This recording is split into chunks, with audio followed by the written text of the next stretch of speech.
Hi, my name's Alan Stanley. Welcome to AMYC 2015. I'll be the main English speaker this year. I teach at Brisbane School of Theology and New Testament Studies. The topic this year is Salt and Light, being witnesses of Christ. This is a really significant topic. In fact, the first chapter of the Bible picks up on it. We are told in Genesis chapter 1 that God created us in His image.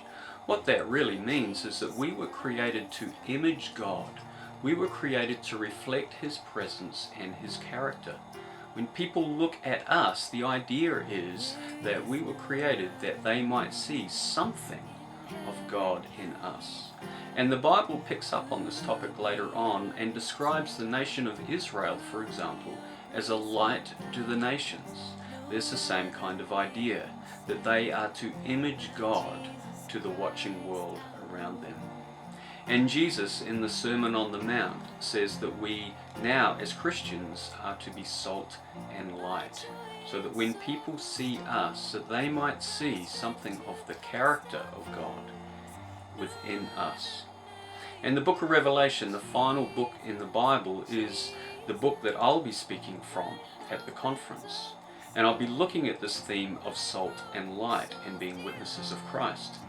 Now, you may never have thought of Revelation in that kind of light before, if I could use the word, but the book of Revelation addresses the 7 churches, and they are addressed as lampstands, which in other words means that they are a light. And the call of Revelation to these churches is to be a light.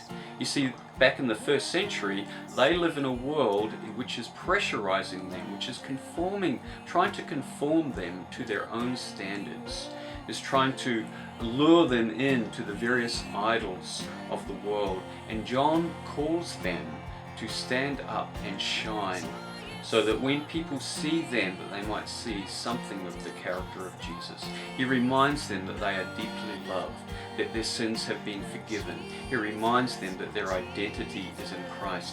He reminds them of the great hope that is before them, the new heavens and the new earth.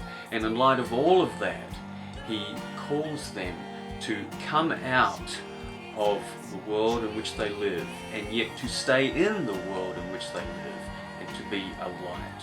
So that's what we'll be looking at. I hope you'll come. I trust it'll be a great time, and the Lord will bless it, and we look forward to seeing you there.